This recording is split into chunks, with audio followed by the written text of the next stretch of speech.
और मुसीबत ले बैठे से हम तो न थे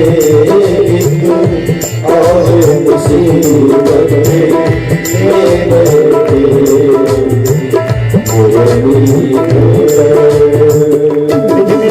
सेवा हरि हरि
सुंदर हो आँखें कहती हैं दिखलाओ कहता है तुम सुंदर हो आँखें कहती हैं दिखलाओ तुम मिलते नहीं हो मिलते नहीं हो आकर के कैसे कहेंगे तो यह बैठे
सुन के हैरान हो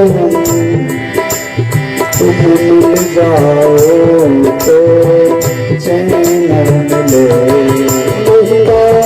सुन के हैरान हो तुम मिल जाओ तो चैन मिले खोज के भी तुम्हें पाता नहीं मन खोज के भी तुम्हें पाता नहीं तुम हो कि उसी मन में बैठे खोज के भी तुम्हें पाता नहीं तुम हो कि उसी मन में बैठे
राम तुम्हें, प्रभु योगेश्वर घनश्याम तुम्हें, राजेश्वर राजा राम तुम्हें, योगेश्वर शिव भगवान तुम्हें, धारी बने कभी मुरली बजा धरो, धारी बने कभी मुरली बजा जबो नाथ निर्जन में बैठे, धारी बने कभी मुरली बजा जबो नाथ निर्जन में बैठे, मुरली घर चलिया मुरली घर चलिया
बालमुकुंद भगवान की जय, रामचंद्र भगवान की।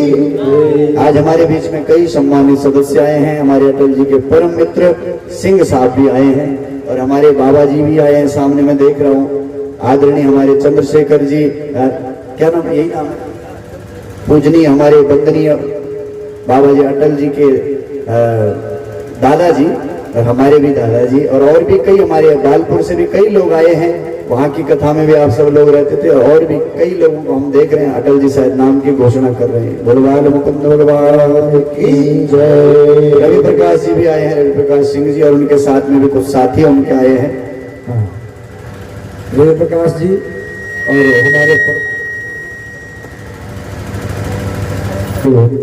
हमारे परम स्नेही ब्राह्मणों के प्रति अपार सम्मान करने वाले चिंटू सिंह, जो विद्युत विभाग से हैं। आप जय प्रकाश सिंह जी हैं, आप भगवान के परम भक्त हैं। आप मंच तक आए और महाराज श्री का सम्मान करें।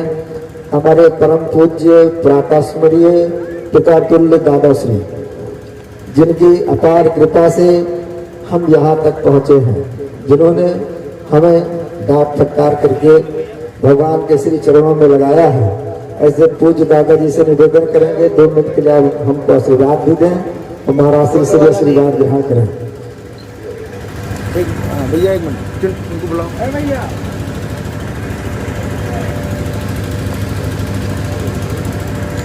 तो सभी सम्मानित व्यक्ति हमारे बीच में सब आ रहे हैं और इन सब का सहयोग है यज्ञ में। एक बार जोरदार तालियों से सभी का स्वागत करिए।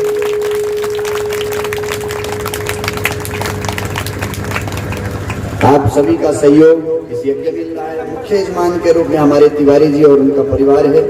बाकी सभी के सहयोग से यज्ञ चल रहा है। हाँ जय भगवान।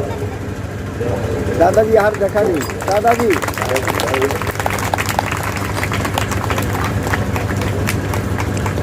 अच्छा देना है कुछ।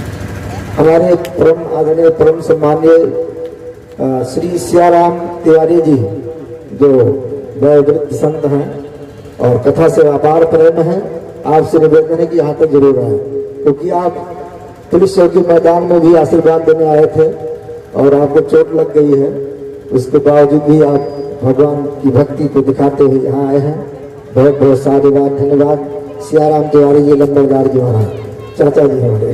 चाचा श्री जी हैं और आपका भी स्वागत है। और उस यज्ञ में भी जो 2000 बहुत पुराना यज्ञ पुलिस चौकी वाला, तो उस यज्ञ में भी आप आए थे और आज भी इस यज्ञ में भी, और वहाँ के तो रहे होंगे आप, आपके घर में।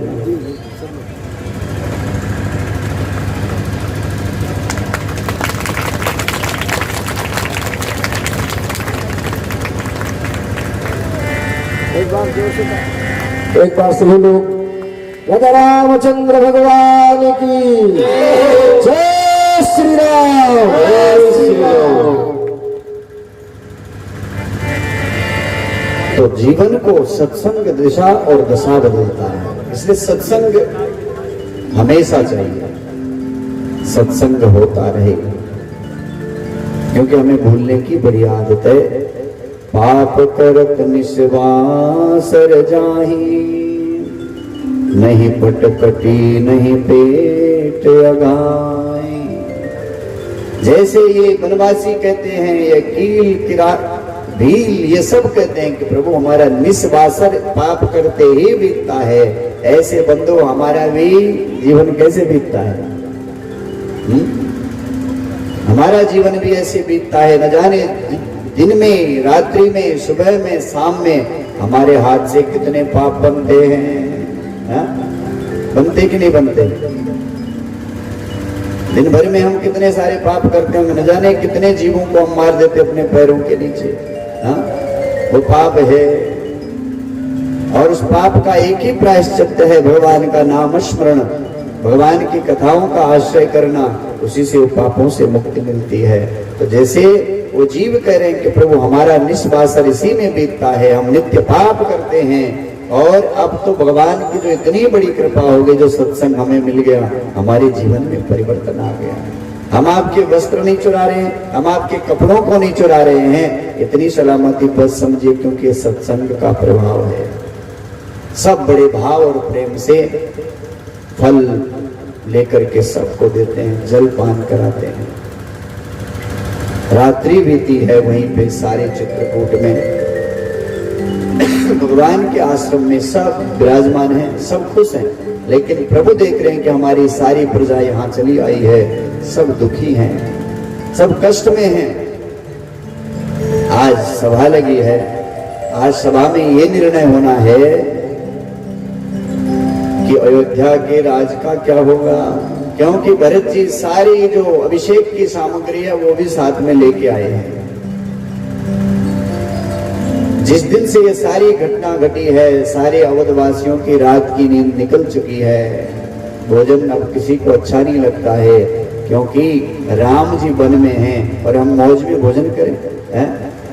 राम जी कष्ट में, हम मौज में भोजन करें। राम मंदिर अभी बना नहीं, बोले अभी जब तक बना नहीं तब तक हम ऐसी भोजन करेंगे। क्यों?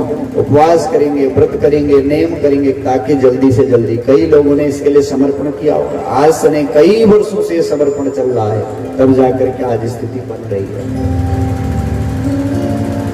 सब ने कहा कि भैया राम जी अपने मन में सोचते हैं, सबका भाव अलग अलग है, राम जी अपने मन में सोचते हैं। आज सभा लगी है, गुरु वशिष्ठ जी ने भरत को बुलाया, भरत से कहा भरत भैया अब निर्णय क्या किया जाए, आप बताओ। भरत ने कहा हमको निर्णय लेना है, आप जैसे गुरु हमारे पास में हैं, साक्षात भगवान राम हमारे बीच में हैं और सब बड़े लोग हैं, तो हम थोड़ी ना बोलेंगे। गुरु जी जो आपको करना वो करो। बोले मुनिवर समय समाना, सुनो सभा सदि भरत सुजाना, धर्म धुरीन भाल कुन भानु, राजा राम सुबसु भगवान। क्या करना चाहिए भरत, आप बताओ। भरत ने कहा गुरुजी हम निर्णय हमको नहीं लेना है, सभासदों ने कहा निर्णय कौन लेगा फिर? भरत ने कहा आप लोगों को लेना, क्योंकि आप लोग सब मुझसे बड़े हैं। गुरुदेव बोले भरत जी सारी सामग्री लेके भी आए हैं अभिषेक की, यही सोच के आए थे कि भगवान राम का अभिषेक हो जाए, भगवान राम को राजा बनाने के लिए हम आए। अब आप बोलो तो आप बोले राम जी को, तो राम जी चले। ये यही अभिषेक करना हो तो यही अभिषेक कर लिया जाए, आप जैसे बोलो वो होगा।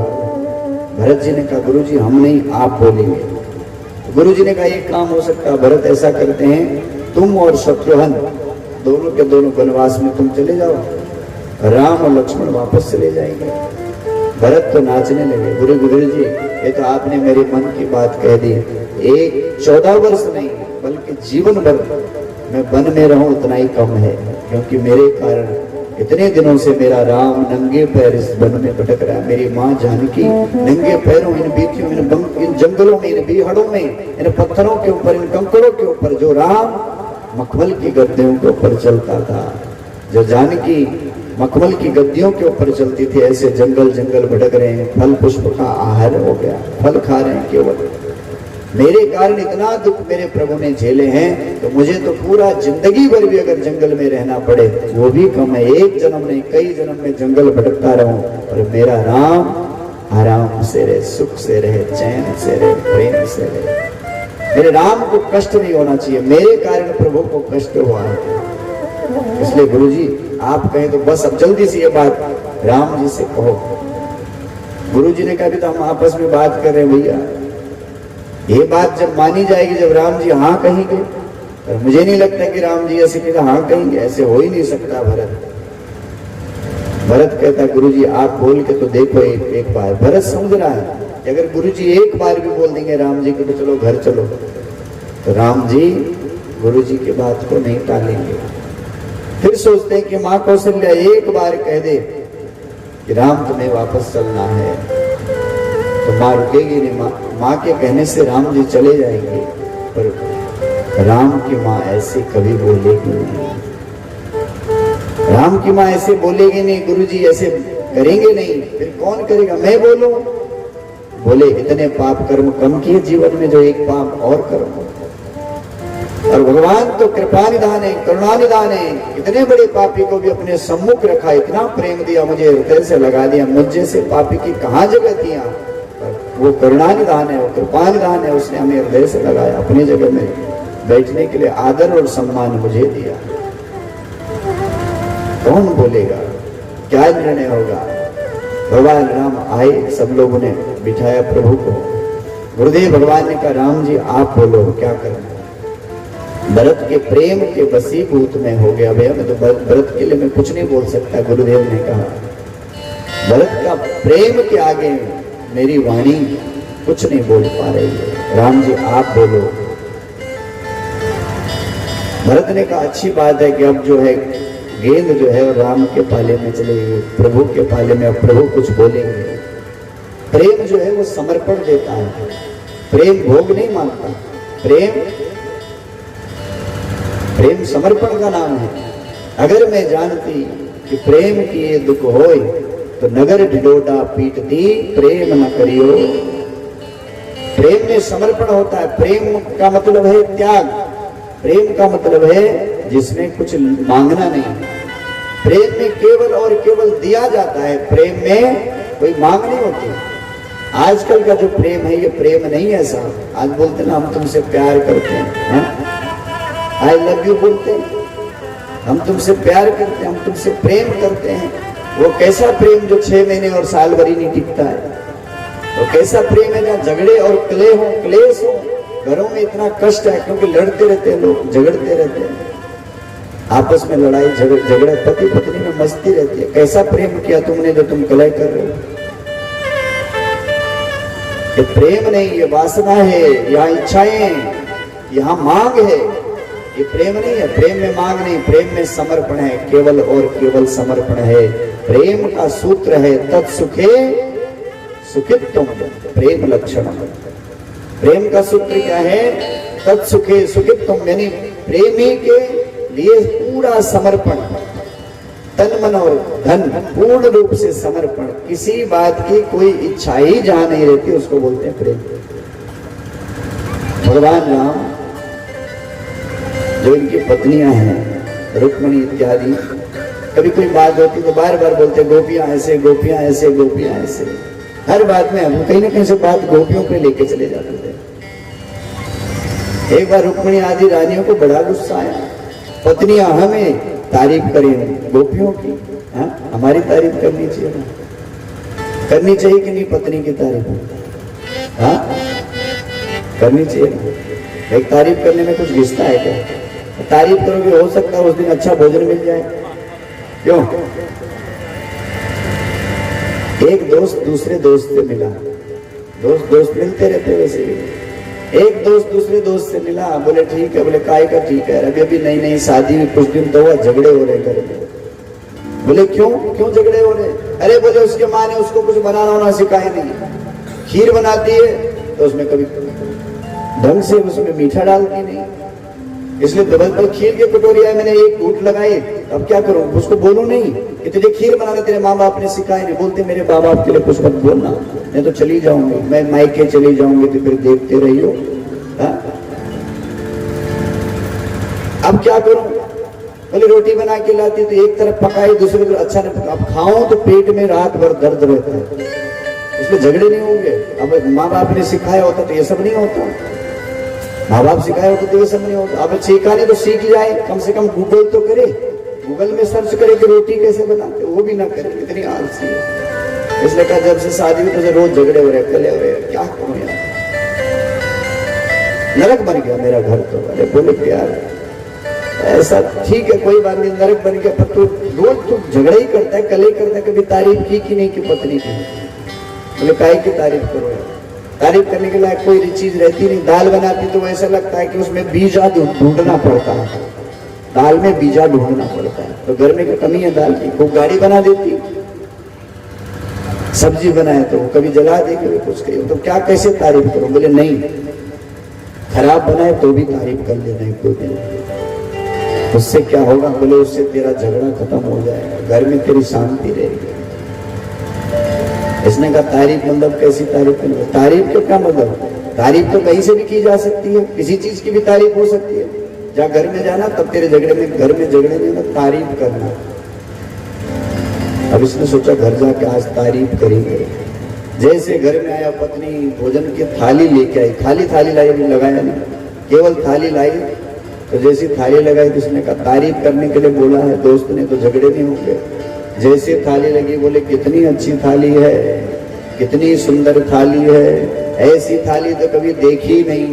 पत्नी ने कहा इसका तो लगता ऊपर वाला कुछ पेच ढीला हो गया है, रोज वही थाली तो लगती, कोई नई थाली है क्या? ये आज थाली की बड़ी तारीफ कर रहा है। जैसे 2-4 कटोरी लगाई, बोले कितनी अच्छी कटोरी है, ऐसी कटोरी तो स्वर्ग में भी ना मिले। बोले इसी घर की कटोरी है, वही है जिसमें रोज खाता है, तो आज बड़ी तारीफ कर रहा है। अब कटोरियां में लगी, थाली में लगी, अब पानी का गिलास आया, बोले इतना अच्छा गिलास, इतना अच्छा जल तो कभी देखा ही नहीं, ये तो बिस्लेरी के पानी को भी फेल कर दे। पत्नी सोची यार लगता सच में इसका दिमाग सकत गया, क्योंकि रोज आता था झगड़ा करता था, आज ये तो तारीफें करने लगा। अब होते करते जैसे जैसे भोजन आने लगा, सबसे पहले वो खीरी ले आए। अब रोज तो गाली देता था, इसको पता है हो सकता है इसमें मीठा ना हो, फिर गाली, लेकिन दोस्त ने कहा तारीफ करना।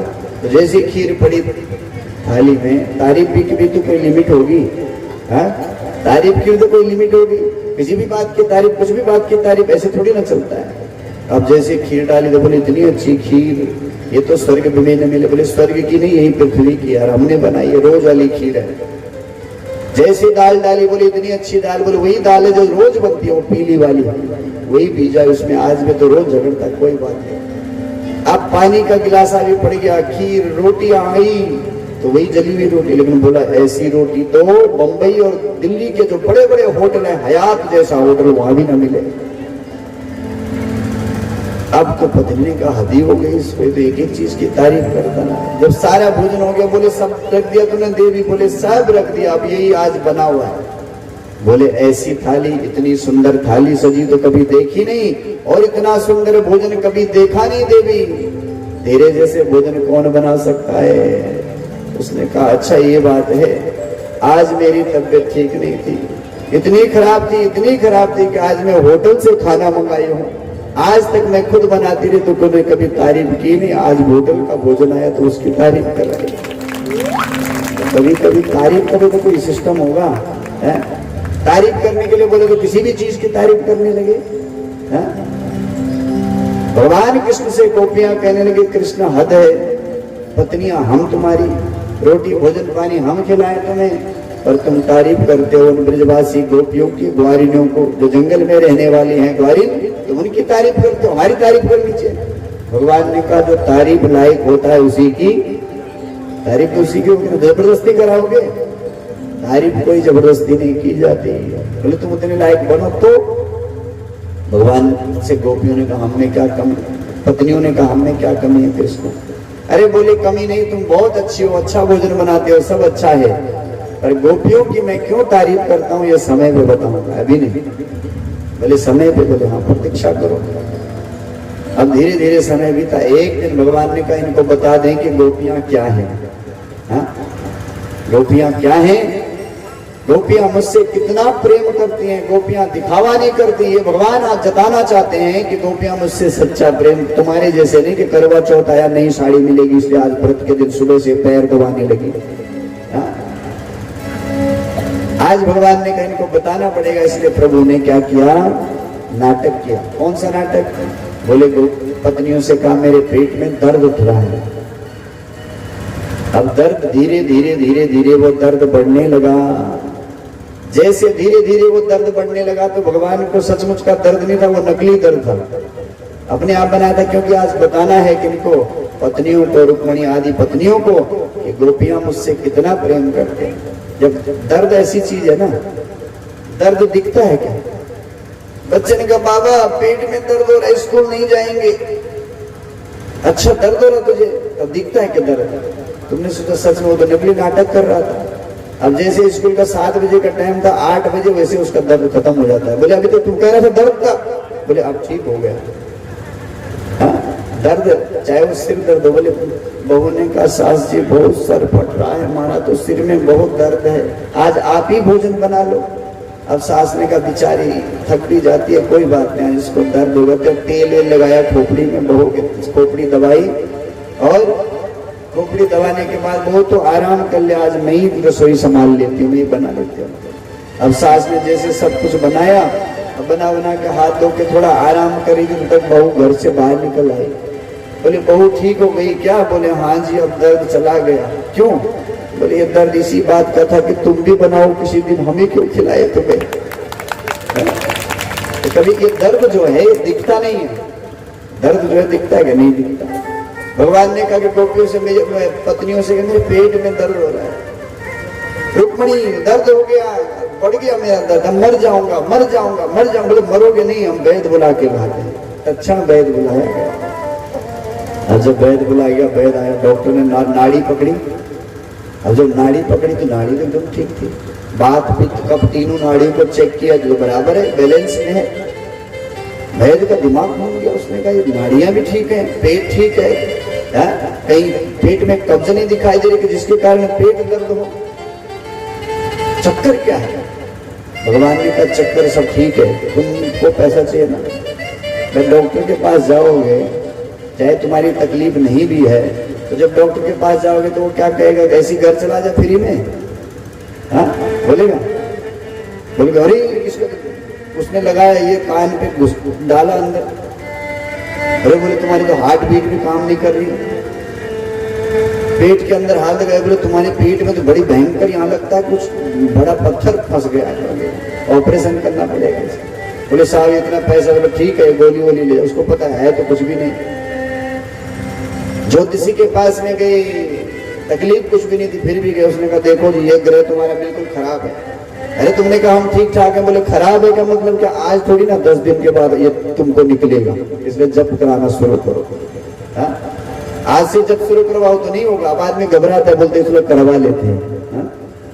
तो जब जाओगे डॉक्टर के पास में, डॉक्टर ये नहीं बोलेगा कि भैया तुमको ये चीज नहीं है, ये चीज।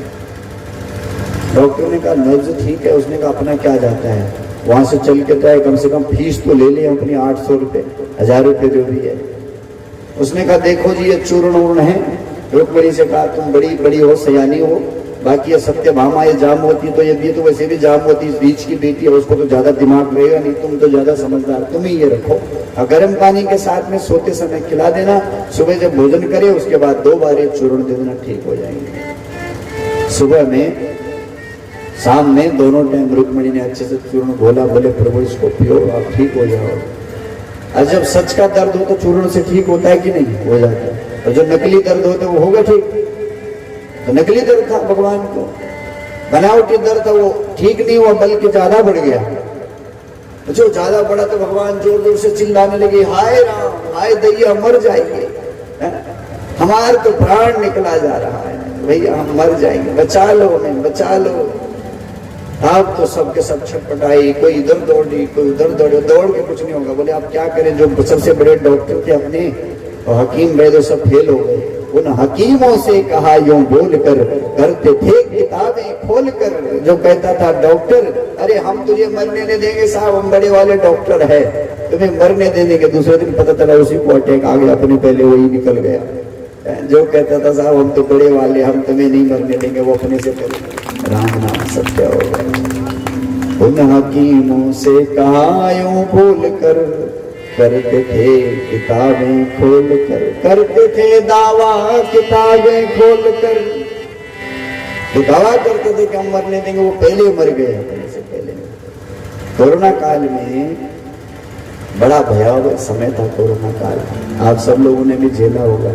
गांव में तो फिर भी इतने बड़े बड़े अंगने हैं, हमारे तिवारी जी तो इधर ही बैठे रहे होंगे मस्त आराम से, पर शहरों में इतनी इतनी झोपड़ी कोठिया के अंदर तो आदमी रहता है, इसी तरह से वो अपने जीवन जी रहा है। पर जब समस्या इतनी भयावह बन गई साहब, तो घरों के अंदर लोग मरे रह गए, क्योंकि पड़ोसी बाहर ना निकले। क्यों? बोले उधर कोरोना आ गया। अब एक कोठरी में किस तरह से आदमी ने जिया है वो तो शहर वाला जानता है। आप लोग तो बड़े सद्भागी हैं, खुले खुले घूमे होंगे गाँव में। आदमी घर से बाहर निकलेगा पुलिस ने डंडा लेके। अब उतने घर में किसी तरह से आदमी कोई दिन की नौकरी में निकल गया तो रात वाला सो गया दिन में, रात वाला आया तो दिन वाला निकल गया। इस तरह से काम चलता है शहरों में। इतनी भयावह स्थिति है। कोई धनी हो तो बात अलग है, नहीं तो स्थिति बड़ी भयंकर है। कोरोना काल में कई अच्छे खासे चल पड़े है? हमारे थाना में, बंबई में जहां हम रहते हैं, वहीं पास में एक हॉस्पिटल है जो बच्चों की प्रसूति वाला है, प्राइवेट डॉक्टर है, A1 क्लास के डॉक्टर। तो सरकारी हॉस्पिटल के बहुत बड़े नामी डॉक्टर थे। उसके साथ साथ में उन्होंने हमारे यहाँ पे नजदीक में एक बहुत बड़ा क्लिनिक अपना डाला, 3-4 मंजिला। शायद कभी कथा आपको सुनाई होगी, बंबई में सुनी होगी आपने हमारे द्वारा, तो यहाँ भी सुना देते हैं। तो वहां पे क्या हुआ, वो एक नंबर का कंजूस। अच्छा देखो, कंजूस होता है एक और एक होता है मक्खी चूस। एक कंजूस होता है, एक होता है, उन दोनों में भी अंतर है। कंजूस क्या करता है, बोले दूध में मक्खी गिरती है, वो कंजूस क्या करता है, दूध की मक्खी को उठाता है और फेंक देता है। और जो मक्खी चूस होता है वो क्या करता है, दूध में मक्खी गिरती है, वो मक्खी को देखता है, उठाता है और सोचता है इस मक्खी पे भी थोड़ा दूध चिपक गया है, इसने भी थोड़ा दूध, इसलिए वो मक्खी को फिर चूसता है और फिर उसको बोलते हैं मक्खी चूस। तो कंजूस तो फिर भी चल जाए, हर किसी को थोड़ा थोड़ा कंजूसी करनी चाहिए कि नहीं करनी चाहिए? हाँ, अगर ऐसी लुटा के चले जाओगे तो घर में कुछ रहेगा। इसलिए जीवन में कंजूसी भी जरूरी है, पर उसका भी एक लिमिट है कि हाँ इतने तक ठीक है, थोड़ा थोड़ा बचा के कुछ अच्छा काम किया जाए। पर अति करोगे तो फिर सब तुमसे दूर होते चले। बोले ये कंजूस आदमी, अब वैसे भी कंजूस का धन कभी नहीं लेना चाहिए, नहीं तो आदमी खुद ही कंजूस हो जाता है। बोले शंकर भगवान। कंजूस के वैसे भी सन्निकट नहीं रहना चाहिए। बोलते धीरे धीरे उसके अंदर के गुण अपने अंदर आने लगते हैं। अच्छे खासे धर्मात्मा रहोगे तो कंजूस बन जाओगे। तो वो जो डॉक्टर था ना, इतना भयंकर कंजूस था कि कभी अगर कोई गरीब आ भी जाए प्रसूति के लिए, नामी डॉक्टर था, तो बड़े बड़े लोग उसके पास आते थे। किसी को भला न करे, 10 रुपए के लिए लड़ पड़े हो। इतना बड़ा सरकारी डॉक्टर, अपना क्लिनिक। संतान क्या थी? बोले एक बेटी थी, वो भी दिमाग से गई, दिमाग था ही नहीं, मंद बुद्धि बेटी थी। एक ही बेटी थी, वो भी मंद बुद्धि। इतनी धन संपत्ति उसने जोड़ दी, इतना बड़ा वो डॉक्टर बन गया, इतनी धन संपत्ति जोड़ दी। लेकिन स्थिति, कोरोना काल आया। कोरोना काल में डॉक्टर को कोरोना हो गया। अब जब डॉक्टर को कोरोना हो गया तो पत्नी साथ में थी घर में। पहले तो पता नहीं चलता कि कोरोना हो गया, होने के बाद तभी तो पता चलता है। तो पत्नी भी संक्रमित हो गई, उसको भी कोरोना हो गया। अब पति को भी कोरोना, पत्नी को भी। वो एक हॉस्पिटल में एक पति गया डॉक्टर साहब, और दूसरे में पत्नी। अब घर में कौन बच गया? वो बेटी जो मंद बुद्धि है, जिसको पता ही नहीं कि क्या बनना, क्या खाना, कैसे चलेगा जीवन। डॉक्टर साहब वहां गए हॉस्पिटल, वो वहीं से ऊपर चले गए, राम नाम सत्य। और पत्नी जहां गई हॉस्पिटल में, वो वहीं से ऊपर चली गई। अब बताओ, इतना सारा धन संपत्ति उसने इकट्ठा किया था, लास्ट में एक पागल बेटी बची। खुद भोगा नहीं अच्छे से, खुद अच्छे से खाया नहीं, किसी गरीब अनाथ असहाय के लिए लगाया नहीं, किसी पवित्र यज्ञ में, किसी दान के अवसर जीवन में आए, लेकिन अच्छे कामों में लगाया नहीं। अब बताओ, उसका धन कौन भोग रहा होगा? बेटी का तो पता नहीं कहाँ किस तरह से जीवन चल रहा होगा। और इतना करोड़ों अरबों रुपए जिसने कमाया, उस धन का न वो खुद भोग पाया, न अच्छे काम कर पाया उस धन से, और न किसी को दे के किसी के काम लगा पाया। आज भगवान कृष्ण कहते हैं, देखो दर्द उठा है, भयंकर दर्द उठा है, इसलिए जल्दी से कोई दवा लाओ। सारी दवाइयां फेल हो गई क्योंकि वो नकली दर्द था। अब क्या करें? भगवान ने कहा ये दर्द ठीक हो सकता है, एक दवाई तुम लोगों के पास में। रुक्मिणी ने कहा वो कौन सी दवाई है, बताओ आप जल्दी से, हम दें, आप स्वस्थ हो जाएं। बोले दवाई है कि तुम अपने पैरों के नीचे की जो धूली है, चरण धूली, वो चरण धूली एक गिलास में डालो, उसमें पानी मिलाओ और उसको घोल के मुझे पिला दो, मैं ठीक हो जाऊंगा। तो रुक्मिणी को राम राम राम राम राम, इतना बड़ा पाप करेंगे हम? हमारे पति परमेश्वर के हम पैरों की धूली धो करके अपने पति को पिलाएंगे? राम राम राम, ऐसे पाप हम नहीं कर सकते। ऐसा अगर हम पाप करेंगे तो हम कहाँ जाएंगे? नरक में जाएंगे, नरक में सड़ेंगे। भगवान ने कहा तुम्हारे, मेरा तो पेट दर्द हो रहा, तुम्हें नरक की चिंता लगी, अरे दे दो अपने चरण धूली, बाद में पुण्य करके निकल जाना स्वर्ग में। बोले नहीं नहीं, इतना बड़ा पाप हम नहीं कर सकते। नहीं करोगे? बोले नहीं। रुक्मिणी, सत्यभामा, जामवती, 16,108 सबसे पूछा, सबने कहा इतना बड़ा पाप हम नहीं कर सकते। भगवान ने कहा फिर तो हम मर जाएंगे, इतना दर्द हो रहा पेट में कि हम मर जाएंगे, क्या करें? भगवान ने कहा अगर तुम नहीं कर सकते हो तो वृंदावन में हमारी गोपियां हैं, वहां किसी को भेज दो, अगर गोपियों को चरण धूली भी मिल जाए, उसका रज अगर मुझे पिलाया जाए तो मैं ठीक हो जाऊंगा। यहाँ से भेजा गया आदमी, वो ब्रज में गया, ब्रज की गोपियों से कहा, हे गोपियों, तुम कृष्ण से प्रेम करते? बोले हाँ, हम तो कृष्ण के लिए प्राण भी देना चाहती हैं, हम प्राण भी दे, हमारा कृष्ण कैसे भी खुश रहे। तब उस आदमी ने कहा प्राण नहीं चाहिए, हमें तुम्हारी चरणों की धूली चाहिए। गोपियों ने कहा चरण धूली का क्या करोगे? बोले कृष्ण बीमार हो गया है, भयंकर स्थिति है, बहुत भयंकर दर्द भगवान कृष्ण को उठ गया है, आप दर्द के मारे वो मरे जा रहे हैं, चिल्लाए जा रहे हैं, आपकी चरण धूली ले जाएंगे, घोल के पिलाएंगे तो वो ठीक हो जाएंगे। ऐसा उन्होंने स्वयं कहा। इसलिए हे गोपियों, अपनी चरण धूली दे दो, तुम दोगी? गोपियों ने कहा थोड़ी नहीं, बहुत ले जाओ, क्योंकि आज दर्द उठाए, कहीं फिर से दोबारा दर्द उठेगा, तुम्हें यहाँ आना न पड़ेगा। और चरण धूली पिला के उनको ठीक करो जल्दी से, हमसे हम कृष्ण का दर्द देखा नहीं जाता। उस आदमी ने कहा देखो गोपियों, जब से दर्द उठाया भगवान ने अपनी पत्नी रुक्मिणी, सत्यभामा सबसे कहा कि तुम ही अपनी चरण धूली दो, उसको पी करके मैं ठीक हो जाऊंगा। लेकिन रुक्मिणी, सत्यभामा किसी ने भी नहीं दी। पता क्यों? क्योंकि अगर वो चरणों की धूली देंगे तो उन्हें क्या मिलेगा? नरक मिलेगा, नरक में जाना पड़ेगा, नरक में सड़ना पड़ेगा, इसलिए उन्होंने दिया नहीं। अब तुम कहते हो चरण धूली ले जाओ, क्या तुम्हें नरक मिलेगा? वो पसंद है? बोले हाँ, एक नहीं अनंत जन्मों तक हम नरक में सड़ना पसंद करते हैं, पर अपने कृष्ण को हम दुखी देखना पसंद नहीं करते। हम चाहते हैं हमारा कृष्ण प्रसन्न हो जाए, खुश रहे, हमेशा खुश रहे।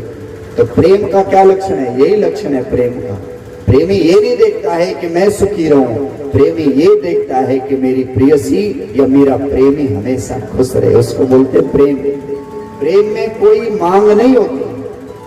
पिता पुत्र का प्रेम हो, या बेटी और पिता का प्रेम हो, या भाई भाई का प्रेम हो, जहां मांग आ जाती वहां प्रेम बिल्कुल नहीं रहता, वहां केवल जगत का व्यवहार रहता है। वहां प्रेम नहीं होता, वो दिखावा है, ये वो छल कपट है। प्रेम में कोई दिखावा नहीं, कोई छल कपट नहीं, प्रेम में केवल और केवल समर्पण होता है, मिट जाना होता है। इसीलिए तो मीरा ने कहा, अगर मैं जानती कि प्रेम की ये दुख होए, तो नगर निडोरा पीटती कि प्रेम न करियो कोई। इसमें समर्पण है साहब, प्रेम का मतलब होता है समर्पण। और भरत जी क्या है? प्रेम है। इसलिए लिखा विश्व वर्ण पोषण कर जोरी ताकर नाम भरत। इसीलिए क्योंकि प्रेम ही वो चीज है जिससे आप संसार को भर सकते हैं। बाकी आप संसार को वस्तुओं से कभी भर ही नहीं सकते हैं, हाँ? वस्तुओं से नहीं भर सकते, केवल प्रेम वो चीज है, और प्रेम साहब कुर्बानी देता है, प्रेम मांगता नहीं है। भरत ने कहा हम कुछ नहीं बोलेंगे, मेरे प्रभु जो बोलेंगे हम वो करेंगे, अब प्रभु को बोलना पड़ेगा। जब ऐसी बातचीत हो रही थी तब तक वहां पे दो सेवक आए। अरे ये कौन है? बोले साहब हम जनकपुर से आए हैं। जनकपुर से? बोले हाँ, राजा जनक भी अपनी पूरे सहयोगियों के साथ, साथियों के साथ यहाँ पहुंच चुके हैं। अच्छा जनक जी आए? बोले हाँ। कब चले? अरे बोले जब वहां ऐसी भयंकर घटना घटी अवध में, जनक जी को पता चला तो उन्हें बड़ा दुख लगा। उन्होंने जब भरत जी आ गए थे, उन्होंने अपने यहाँ जनकपुर से 2-4 लोग भेज दिए थे अवध में, इसलिए ये देखने के लिए कि भरत चाहता क्या है, भरत के मन में क्या है। आज उसे गद्दी मिल गई, वो क्या चाह करके राम के पास जा रहा है, कहीं वहां लड़ाई करने तो नहीं जा रहा है। अब दोनों दामाद हैं, आपस में झगड़ेंगे, इसलिए अपने लोगों को भेजा था। उनके जो लोग गए थे गुप्तचर, वो वापस आए, बोले साहब भरत राम से मिलने जा रहे हैं। तब उसी दिन यहाँ से भरत चले थे और वहां से जनक जी भी निकल गए थे, विदेह नगर से जनक जी जनकपुर से निकले थे। बोले साहब जनक जी आए हैं, जनक जी आए हैं। इधर जनक जी का प्रवेश हुआ, फिर मिले हैं सब आपस में, फिर वही विरह फैल गया। ऐसा होता ना, जब कोई चला जाता है, एक आदमी आता बोलता रे बेचारे चले गए, ऐसे ऐसे, फिर थोड़ी देर रोने लगते हैं, फिर वो गया किसी तरह से माहौल ठीक बनाया, फिर दूसरा आया, फिर वो रोना शुरू होते हैं। होता है कि नहीं? और माताएं तो रोती भी हैं गाती भी हैं साथ साथ में, हाँ? गाती कि नहीं? रोते रोते, इसलिए तो बोलते हैं रोना गाना कर रहे हैं। क्या बोलते हैं? रोना गाना हो रहा है। बोले तो रोना और गाना कैसे हो सकता दोनों साथ में? तो होता है कैसे? अजी तुम चले गए हमारा क्या होगा, गाते गाते रोती है ना, इसलिए बोलते हैं रोना और गाना। कभी कभी रोना ना आए तो भी बोले घूंघट खींच लेती है, वैसे वैसे जोर जोर से चिल्लाने लगती है। हाँ? माताओं के पास तो घूंघट भी है ना। अब वैसे भी एक रोने लगे तो दूसरे अपने आप ही रोने लगे, कभी कभी बिना बात के सब रोने लगती है। बोलो शंकर भगवान। अब बाद में पता चलता कि तू क्यों रो रही थी? बोले मुझे पता नहीं, उससे पूछ। वो रो रही थी, मतलब उससे पूछा तू क्यों रो? बोले पता ही नहीं। तीसरे से पूछा तू क्यों रो रही? जैसे नेताओं की उसमें होता ना सभा में, नेताओं की सभा में क्या होता है, पकड़ पकड़ कर लोगों को भीड़ इकट्ठा करते हैं, यहाँ से भी लाए वहां से। टीवी चैनल वाले बड़े चालाक होते हो, बीच में घुस के पूछते हैं कि आप क्यों आए हो यहाँ, किस कौन नेता यहाँ पे है? बोले साहब हमें तो कुछ पता ही नहीं, हमको तो किसी ने कहा कि चलना है। हमको तो भला के वो उसने कहा, उसने कहा था, उसको पूछा था, बोले तुमको? बोले हमको पता नहीं, वो फलाना हमारे गांव का चल रहा था, उसके पीछे हम भी चलाए। संसार है साहब। गोपियों से कहा कि तुम्हें पाप लगेगा, नरक जाना पड़ेगा। बोले एक बार में अनंत बार। भगवान कृष्ण ने रुक्मिणी से कहा, रुक्मिणी देखती हो, तुमने कहा कि हमें नरक जाना पड़ेगा, हमें शर्म, मुझे कोई दर्द नहीं है, मैं तो तुम्हारे प्रेम की परीक्षा ले रहा था। आज देखा गोपियों प्रेम की परीक्षा में पास हो गए, तुम सबके सब फेल हो गए। प्रेम समर्पण का नाम है, भरत में समर्पण है, और प्रेम भरता है, प्रेम खाली नहीं रखता, प्रेम भर देता है। जनक जी का स्वागत हुआ, सब मिले हैं, फिर वही बातें चलने लगी। फिर रात्रि भर किसी ने कुछ खाया नहीं, सुबह स्नान से निवृत्त होकर के फिर सबने पाया। इधर आज फिर सभा लगी, सभा में आज जनक जी भी हैं। भरत जी को लगा कि अब जनक जी आ गए, सब बातें ठीक हो जाएंगे, जनक जी जरूर कहेंगे राम जी को कि वापस चलो। सभा लगी, बातें होने लगी, कब क्या होगा, कौन निर्णय लेगा। आसमान में बैठे हुए, स्वर्ग में बैठे हुए देवता चिंतित हो गए कि अब तो कहीं भरत अगर एक बार राम जी से कहें कि वापस चलो तो राम जी रुकेंगे नहीं, क्योंकि भक्त के वश में है भगवान, भगत के वश में है भगवान, भगवान मानेंगे नहीं। सबने कहा, देवताओं ने क्या करें? बृहस्पति को बुलाया, बोले गुरु जी आप बताओ क्या करें। शारदा को हमने एक बार भेज दिया, आप बोले अब क्या करें? बोले कुछ मत करो, चुपचाप बैठे रहो और भरत भरत जपते रहो, बस सब मंगल होगा। जग जप राम राम जपो जय। राम भरत भरत जपते हैं, इसलिए तुम भी हे देवताओं भरत भरत जपो, तुम्हारा भी मंगल होगा, तुम्हारा भी कल्याण होगा। सभा लगी है, भरत जी खड़े हो गए, कहने लगे गुरुजी, पूज्य जनक जी भी हैं इस सभा में, हम सारे अभिषेक तक की सामग्री यहाँ लेकर के आए हैं, आप लोग अब जल्दी से निर्णय करो, क्योंकि समय भी काफी बीतता जा रहा है। कि देव एक विनती सुनि मोरी, उचित होय तस करब बहोरी। तिलक समाज साज सब आना, करिय सुफल प्रभु में मनु जाना। सारी सामग्री की लेके आए हम, क्या किया जाए इसका, जल्दी निर्णय करो।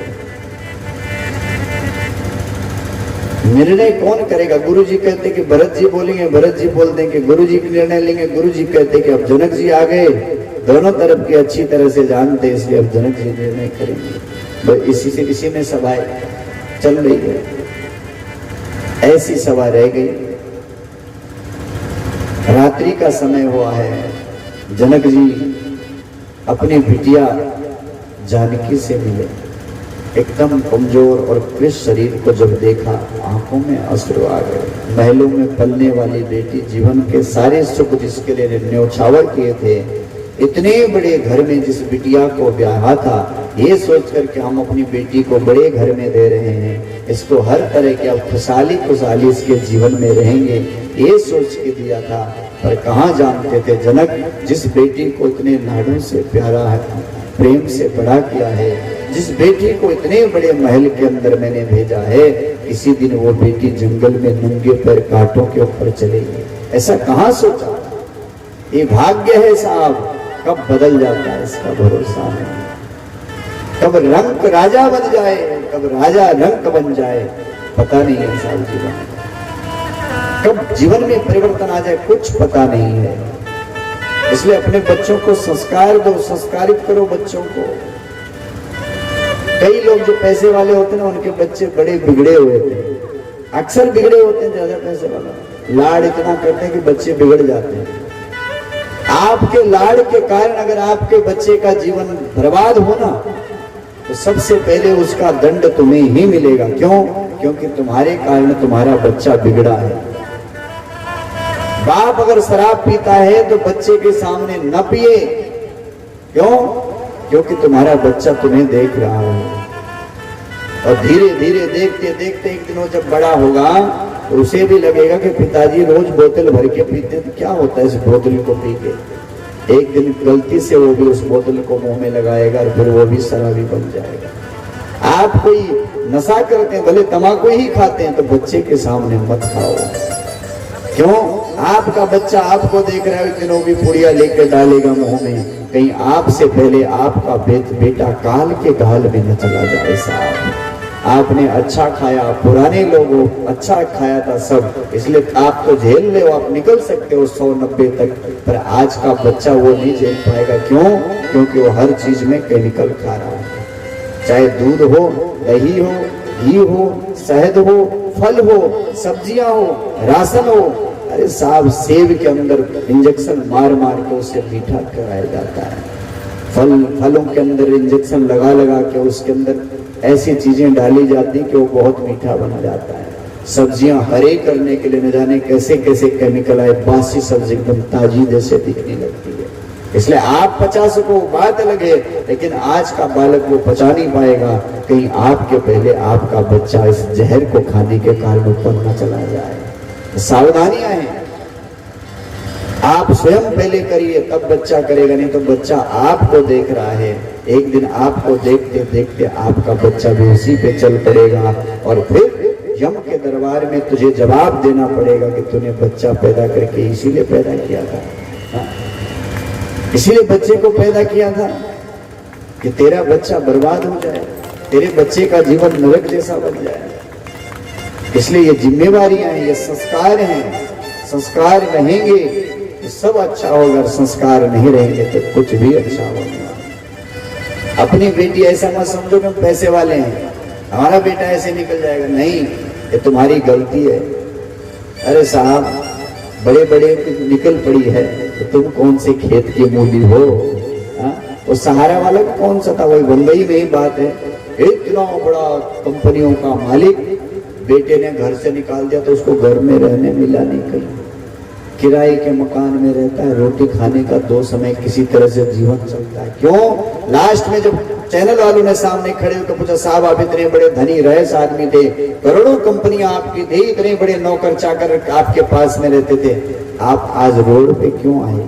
तब उसने यही कहा कि मैंने धन तो बहुत कमाया लेकिन बच्चों को संस्कार नहीं दिया, जिसके कारण आज मैं रोड पे हूं। ये उसका शब्द है, ये उसका शब्द है। ये मत समझिए कि हम बड़े हैं, हम बड़े आदमी हैं, तुम्हारे बच्चे लाड प्यार में पल जाएंगे, किस दिन तुम रोड पे आ जाओ उसको कोई ठिकाना नहीं। हरिश्चंद्र जैसा राजा, कौन नहीं जानता हरिश्चंद्र को साहब? अपनी पत्नी को बेचना, समय कब बदलता है उसका भरोसा नहीं, समय का भरोसा नहीं। इसलिए बच्चों को मत बिगाड़ो, तुम बिगाड़ रहे अपने हाथों से, न बिगड़े बच्चे, उसका ख्याल रखो, संस्कार पड़ेंगे तो अच्छा रहेगा। कब जीवन बदलता है कुछ खबर नहीं। जानकी को जब जंगल में देखा है जनक जी ने, तो जनक की आंखों से आंसू आ गए, पर अपने को धनभागी मान दें। क्यों? कि पुत्री पवित्र ये कुल दो, पुत्री पवित्र ये कुल दो। हे बेटी, तेरी जैसी बेटी को पा करके मेरा जीवन धन्य हो गया। क्यों? क्योंकि तूने सुख में भी राम का साथ दिया, और आज राम के जीवन में इतनी बड़ी विपत्ति और संकट आया, तू उसके साथ में है बेटी, इसलिए तू धन्य है। सुख में भी साथ दिया, दुख में भी साथ दिया। बेटा तो एक खानदान को तारता है। तुम बोलते हो ना कि मेरा नाम करेगा रोशन जग में मेरा राज दुलारा, तो कितना नाम रोशन करे वो तो तुम जानो। तुमने अपने बाप का कितना नाम रोशन किया वो तो तुम जानते हो ना। हा? जो तुम्हारा बेटा तुम्हारा नाम रोशन करेगा। अच्छा, धीरू भाई अंबानी को सब जानते हैं, जानते कि नहीं जानते? हा? जियो वाला परिवार, जियो और जीनी, तो धीरू भाई अंबानी को सब जानते कि नहीं? पर आपसे कोई पूछे कि धीरू भाई अंबानी के पिताजी का नाम क्या था, आप जानते हो? धीरू भाई अंबानी ने अगर नाम रोशन किया तो किसका किया? अपना किया है कि पिताजी का? उसके पिताजी को कौन जानता? वो गांव वाले हो सकते हैं, आप जानते हैं? धीरू भाई को कैसे जानते? कि उसने मेहनत किया, वो उसने खुद का। कोई किसी का नाम रोशन नहीं करता। आप चाहो तो आप स्वयं अपने नाम को रोशन कर सकते हो, दूसरे के भरोसे कहाँ लेगा दूसरा नाम? जो करेगा अपना नाम रोशन। ये तो झूठी बात है कि मेरा नाम करेगा रोशन जग में मेरा, कहने की बात अलग है साहब। आपको सम्मान मिल सकता है कहीं, पर रोशन नाम उसी का होगा जिसने किया। जो खुद कर रहा है उसी का नाम तो रोशन होगा। इसलिए आपका नाम खुद रोशन होगा, क्योंकि आप अपने जीवन में रोशनी जलाएंगे। जो सत्संग की कथा की, तो आप खुद जलने लगेंगे तो आपकी रोशनी से सब देखेंगे कि हाँ ये फलाना आदमी है, फलाना आदमी है, किसने किया, इसने किया, ये है इसके कारण। बड़े भी हो तो भी बच्चों को शिक्षा दो, और ये मत सोचे। आज जनक ने कहा, एक वंश ने बेटी तूने 2 खानदानों को पवित्र किया। बेटा एक वंश को तारता है, इसको अपने पिता के वंश को, पर बेटी 2 वंश को तारती है, अपने पिता को भी और अपने ससुर के भी। 2 वंश को तारती है बेटी। जब तर्पण करते तर्पण पितृ तर्पण करते, श्राद्ध करते, तो उसमें एक पक्ष अपना और दूसरा पक्ष नाना वाला पक्ष, तो दोनों पक्ष को बेटी तारती है, दोनों वंश को बेटी तारती है। आज का बेटी तेरी जैसी बेटी मिली मुझे धन्य है, क्योंकि तूने सुख में भी राम का साथ दिया, आज दुख आया आज तेरे साथ दिया। जानकी जी सब सासुओं की सेवा में आज फिर सभा लगी। आज तो निर्णय करना है। भरत ने सोच लिया कि अब निर्णय करना है, इसलिए सभा लगी। सभा में सब लोग बैठ गए। अब ये निर्णय होना है कि आगे क्या होगा। सब के सब सभा में बैठे हैं। राम जी भी बैठ गए, गुरु जी भी बैठ गए, जनक जी भी बैठे हैं। प्रभु प्रिय पूज्य पिता समापू, कुल गुरु समहित माय न बापू। आप सबने मुझे इतना प्रेम इतना सम्मान दिया, मैं इसके लायक बिल्कुल नहीं हूं। मैं तो पापी आदमी हूं। शिशु सेवक आयुष अनुगामी, जानी मोह सिख देव स्वामी। मैं सबका सेवक हूं, आप सब मेरे बड़े हैं। मैं कुछ बोलूं ये अच्छी बात नहीं है, बड़ों के सामने वैसे भी बोलना नहीं चाहिए। आप लोग निर्णय करो, निर्णय ऐसे हो जिसमें मेरे प्रभु को किसी बात का कष्ट न हो। बस हमारी बात भी रह जाए, और मेरे कारण मेरा प्रभु पहले ही इतना दुखी है, अब मेरे कारण मेरे प्रभु को थोड़ा भी दुख न मिले। आसमान में देवता लोग सरस्वती की वंदना करे कि तुम जाओ भरत की मति को फेर दो, क्योंकि अब भरत ने सबको अपने बस में कर लिया है। अब भरत थोड़ा भी बोले तो सब वापस चले। सरस्वती ने कहा आप चुपचाप बैठे रहो। गुरुदेव भगवान ने भी कहा चुपचाप बैठे रहो, देखते रहो, सब आनंद होगा, सब अच्छा होगा। भरत जी ने कहा प्रभु आपको निर्णय लेना है, चाहे आप मेरे अंदर बैठ के मेरे मुख से बुलाओ, या स्वयं आप प्रकट होकर के बोलो कि मुझे क्या करना है। सारी सामग्री भी है, सब लोग भी आए हैं, आप बोलिए। भगवान राम ने कहा, अब प्रभु बोले हे भरत, पिता ने वचन का पालन किया, वो सुरलोक चले गए, मैं वचनों का पालन कर रहा हूं, इसलिए भैया तुम भी वचनों का पालन करो। यानी आदेश मिल गया कि तुम्हें जाना है वापस। भरत प्रभु के चरण पकड़ लिए, प्रभु आपकी आज्ञा सिरोधार्य है। पर प्रभु ये जो मैं सामग्री लेके आया हूं अभिषेक का, इसका क्या किया जाए? बोले इस सामग्री को यहीं पे एक ऋषि है, तुम उनके पास में जाओ, ऋषि से पूछो कि इस सामग्री का क्या किया जाए, अभिषेक की सामग्री का। भरत जी ऋषि के पास में गए, अत्रि ऋषि के पास गए, बोले गुरुजी ये जो अभिषेक की सामग्री इसको क्या करें? बोले यहाँ पे एक कूप है, इस कूप में इसको डाल दो। जैसे उस कूप में डाला गया, उस कूप का उस दिन से नाम पड़ गया भरत कूप। पवित्र सारे तीर्थों का वो जल था, सब पवित्र नदियों का जल था, उस कूप में डाल दिया गया। वो कूप भी दिव्य कूप बन गया। सारे सरोवर उसमें आ गए, सरिता उसमें आ गए, पवित्र नदियां आ गई, वो कूप दिव्य बन गया। 4 दिन तक भरत जी वहां पे वन भ्रमण किया, वहां वन में रहे। और अब राम जी देख रहे हैं कि सब हमारी प्रजा मेरे कारण वन में रह रही है। ये तो महलों में रहने वाले, शहरों में रहने वाले लोग जंगलों में कष्ट भोग रहे हैं। इसलिए भगवान चाहते हैं कि भरत अब कुछ करें, वापस जाने की तैयारी करे। प्रभु की इच्छा को भरत ने समझ लिया है कि प्रभु चाहते हैं। इधर देवताओं ने का मौका अच्छा है, इसलिए देवताओं ने, इंद्र ने उचाली किया और सबके मन में उच्चाटन फैला दिया। उच्चाटन मतलब यहाँ पे न रहे, यहाँ जाऊं, यहाँ जाऊं, यहाँ जाऊं, ऐसा उच्चाटन सबके मन में फैल गया। अब सब चाहते कि यहाँ रहे, कहते राम जी के साथ। फिर मन में आता कि नहीं नहीं वापस चले जाते हैं। जब उच्चाटन शुरू किया देवताओं ने, उसी समय में भरत ने कहा प्रभु अब क्या आज्ञा है, मुझे वापस चलना है तो कुछ आधार दो मुझे, कुछ न कुछ तो आधार हो जिस आधार को लेकर के मैं जाऊं, मुझे आदेश क्या है। तब राम जी ने कहा मुखिया मुख सो चाहिए, खान पान को हे भरत तुम मुखिया बन करके जा रहे हो, इसलिए भैया जैसा मुख होता है वैसे मुखिया को होना चाहिए। गांव का जो मुखिया है ना उसको कैसे होना चाहिए? बोले मुख की तरह होना चाहिए। यानी कोई भी चीज आए तो जैसे मुख में डाला, और मुख में डालने के बाद मुख अपने पास कुछ भी नहीं रखता, वो सीधा पेट में डाल देता है। बस मुखिया को बोले मुख जैसा होना चाहिए। खान पान को खाते रहे, सब समझे कि इसके पास आया आया, और उसने अपने पास कुछ भी नहीं रखा, वो सब अच्छे कामों में लगा दिया। जो चीजें रह गई थी उसमें वो चीजें लगा दी। खान पान को बोले तुम मुखिया बन के जा रहे, इस बात का ध्यान रखना कि प्रभु की कृपा पावरी दीनी, सादर भरत शीस धर लीनी। आधार जो कहा मुझे, तो भगवान ने अपने चरण पादुका दे दी, प्रभु की पादुका। मानो भगवान राम और जानकी ही वापस भरत जी के साथ में, दोनों चरण पादुकाओं को भगवान भरत जी ने अपने सिर पे धर दिया। चरण पीठ करुणा निधान के, जन जुग जामिक प्रजा। मानो भरत के प्राणों की रक्षा करने के लिए कोई बक्सा दे दिया, बंद ताले वाला, कि अब इससे किवाड़ा लगा के बंद कर दो। प्राणों की रक्षा करने के लिए, अवध की रक्षा के लिए दे दिया हो मानो। यानी साक्षात भगवान राम और श्री जानकी जी ही भरत वापस लेके आ रहे हैं। सब विदाई शुरू हो गई। और विदाई कैसी होती है आप सब जानते हैं।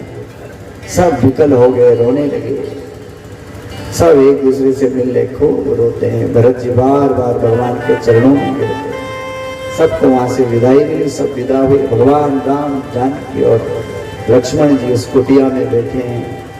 अभी अभी तो सब गए थे, प्रभु के आंखों में अश्रुधारा आ गए। लक्ष्मण जी रोने लगे, जानकी जी रोने लगे। कितना प्रेम दिया सबने, हमारे लिए इतना कष्ट सहन किया, हमारी प्रजा तक यहाँ चली आई। सब बैठ करके कुटिया में रो रहे हैं। इधर यमुना तीर उधर गंगा तीर पार होते हुए चौथे दिन सब अवध में पहुंचे। जनक जी भी साथ ही आए थे। अवध में पहुंचे हैं और जनक जी 3-4 दिन वहां रुके और फिर उसके बाद सारी व्यवस्थाएं समझा करके जनक जी भी वहां से वापस आए। और रामचंद्र भगवान की नमः। पार्वती पते हर हर महादेव शंभो। बैठल रोवली गुजरिया हो, चुनरिया में दाग लाग गई। बैठल रोवली गुजरिया हो, चुनरिया में दाग लाग गई। बैठल रोवली गुजरिया हो, चुनरिया में दाग लाग गई। कैसे जाई पिया के नगरिया हो, कैसे जाई पिया के नगरिया हो, चुनरिया में दाग